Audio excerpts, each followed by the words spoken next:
You guys know I'm friends with Tim Ross. Tim Ross has been on the channel. I've been on his podcast. And when he came on my podcast, we talked about him using profanity. Some words I use come from that crayon box, those colors at the bottom. I'll tell you my position on profanity in a minute. And you guys can go watch that clip, play it back. And I told him, I don't think it's a good look. He, in that clip, acknowledged that he could have used better words. Since then, he went on a couple pods. He used the profanity. Right under the verse that you just read, this is how lazy we are now. Right. Like, that's bull. Like, right. And put out a video today addressing this entire profanity debacle, which eerily and in a spooky way was an exact kind of back and forth we had in our conversation around profanity, which is, hey, ultimately, I don't think it's a good look for Christians to use profanity ever. Yeah. I said ever. Yeah. And you more or less said in public, as a minister, as an elder in public. Yours was like, listen, there's going to be context where it may be necessary. And Absolutely. but generally in public, it's not a good look. Yeah, my stance was, hey, if you're, especially with a guy like Tim Ross, if we're talking about racism and the atrocities that happen to a people, and your content is usually revolving around trauma, right? And I'm not going to censor the way somebody processes a trauma that has happened to them or their people, just like I'm not going to tell a victim what words or what they cannot use, right? But where I was saying to Ruslan, where I do agree with you, is that if he was just if he said, hey man, I've retired as a overseer of churches and speaking at these churches, and I'm just a YouTube guy, you know what I'm saying, that has good, strong biblical beliefs and loves the Lord, you know, I think that there's some credence for it because a lot of his work around trauma therapy, right? Yeah. And so this is the only time I would concede profanity is ever appropriate. We have my guy Remy on, okay? And Remy, this is his memoir. It's called Transformed. This is being transformed into a movie, okay? Remy has an incredible testimony. You guys should really go back. It's actually one of our best performing pods. And pre-salvation, chapter 20, there's profanity in this book. This is put out by a Christian author, Christian publisher.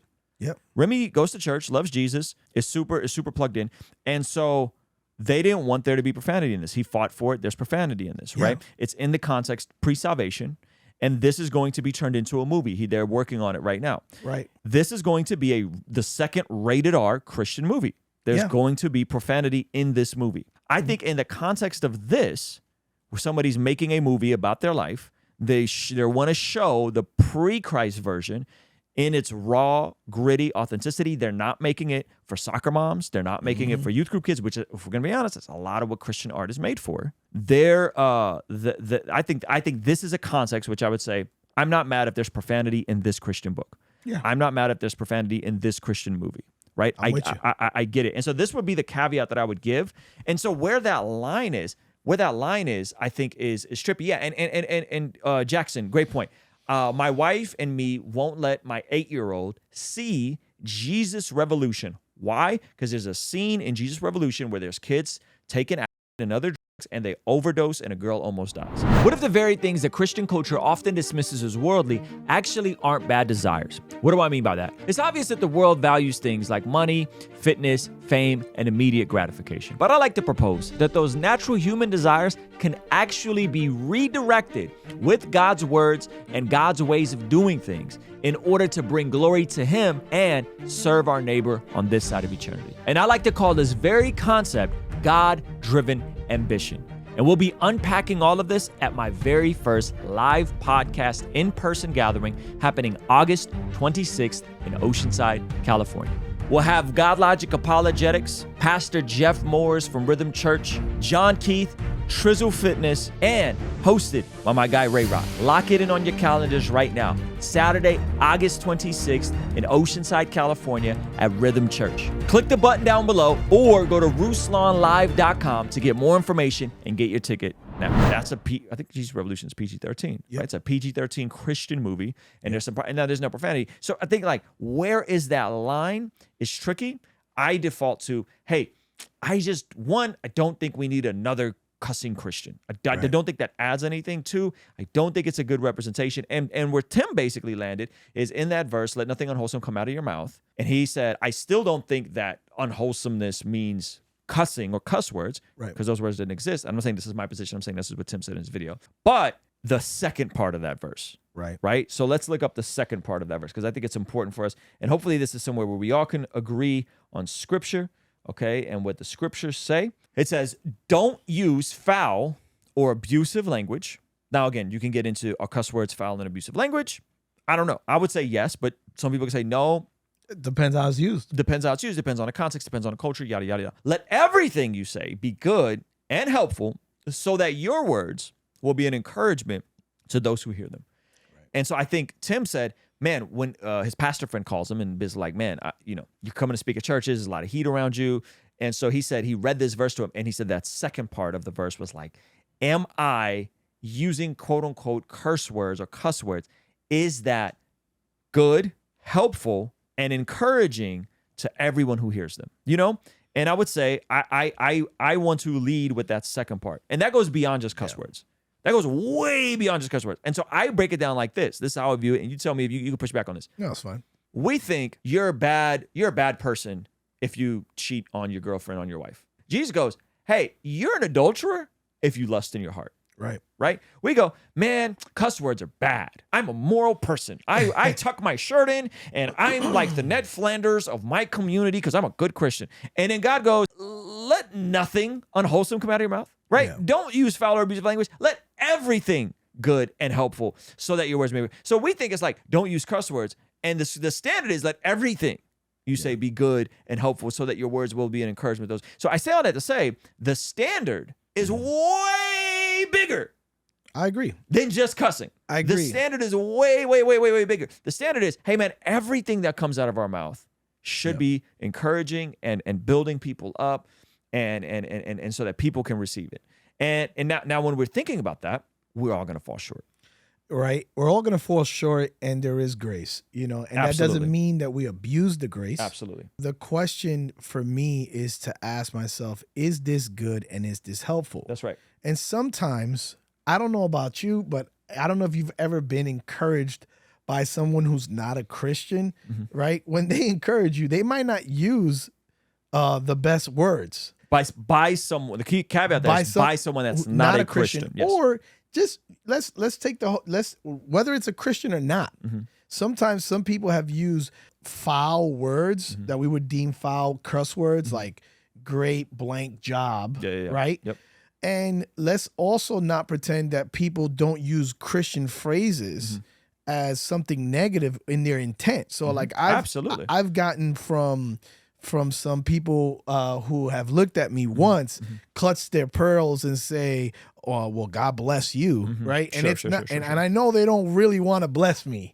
It's more like, "Oh, God bless," or when people say, "Oh, God bless his heart," you know what I mean? And they're really dissing you, right? Yeah, they're being patronizing. They're cutting with their words. I rather get somebody say blank job, good blank job than that, right? Sure.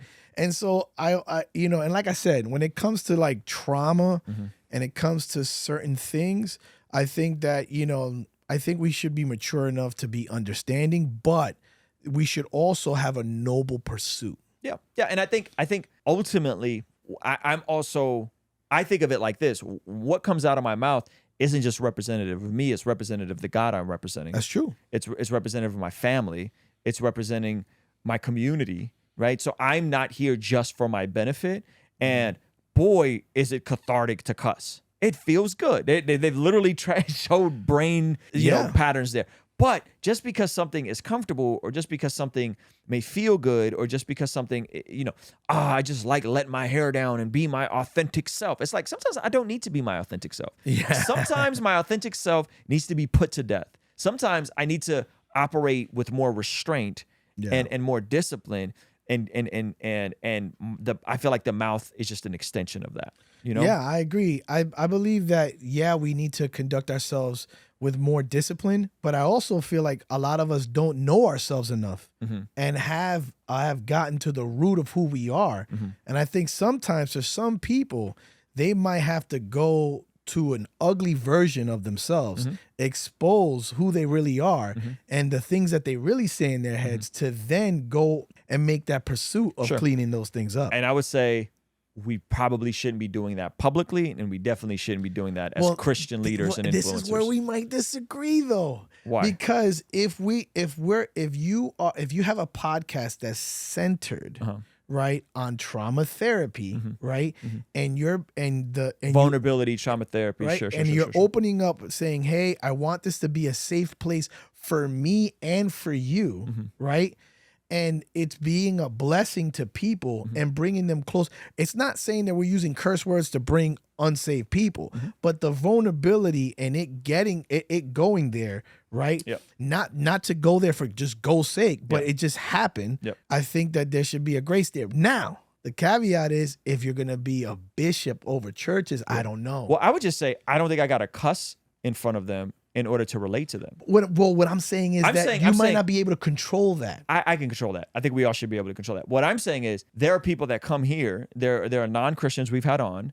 There are non-Christians we'll continue to have on. And I don't ask them to not cuss. I don't ask them to edit themselves in my presence. Right. But I don't have to cuss to win them over. You get what I'm saying? Absolutely. Or to make them feel like it's safe to be vulnerable.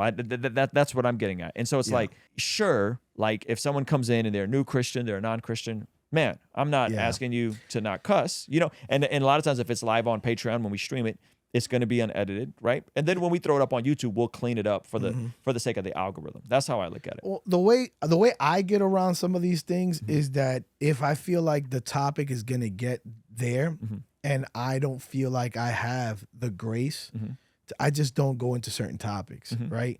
Because I know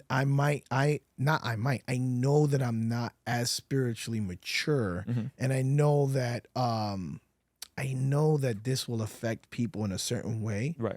And to each his own. Everybody has different convictions. Yeah. You know what I mean? But we want to go after the noblest pursuit. Absolutely. And so, and I guess what I'm getting at is simply the most noble pursuit. The most noble pursuit is that the more responsibility I gain, the less rights I have.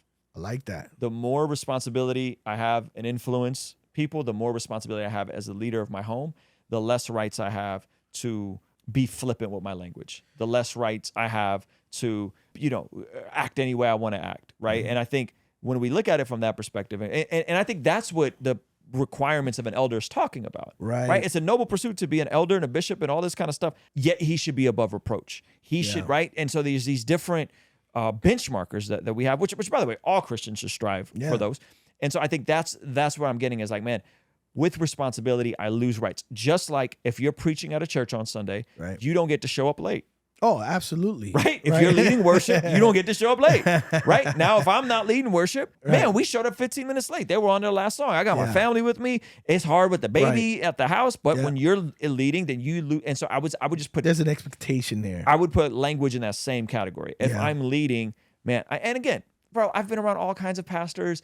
I mean, there might be a PG-13 or a rated R word dropped here or there, but it's not something where it's like a part of their speech on a regular basis. And generally thinking, I'm just go, I think I could let that liberty die. And that's even just acknowledging that I think there is a time and a context where it's not the end of the world if someone does. The root is Tim Ross doesn't think cussing is a sin. He made up his mind already. And that's kind of where what we're getting to the crux of, Elijah, is why is it a sin? I'm saying it's a sin because it's a poor representation of God in my life. It's a poor representation of me. It's a poor representation of my family, my church family. And it's poor management for me to suppress certain freedoms. The actual words didn't exist. The actual words are words we made up as a society. And to Tim's point, Elijah, there are certain words that are regional. I don't say it on stream anymore because you guys freak out. But in California, hell or hella is not a cuss word. Yeah, it's just regular like talk. It's just regular lingo. Yeah. Right? Some people, and that's where we get really weird on where do we draw the line. Right. I mean, some people get upset even on this podcast when I use the word dang. Right. Because it's a substitution. Or darn it or freaking. Right. And so like, so this is where like, it's very tricky. But the thing that we want to land the plane on is that it's a noble pursuit to have the self-control, you know, but there is grace for certain situations. Yes. Right. And also, let's do a comparison. And to be fair, and there's certain things that I'm not going to break fellowship over. Oh, And I'm not going to absolutely break relationship over this issue. A lot of you guys think that a relationship and having somebody on a pod is a full endorsement. And me and Ray disagree on this, and that's fine. And I would never break relationship over this. Hey, this is a segment from our daily after party stream. Consider partnering with us online for as little as $5 a month to get access to these daily after party streams completely unedited. You'll also get access to our podcast as they are streamed live into the community before anyone else gets to see them, get to interact with our guests, get access to our private Discord server, and a discount code for our store for as little as $5 a month. Ultimately, that will help towards helping us continue contextualizing the gospel using media and podcast here on YouTube. All right, I'll see you over there. Peace.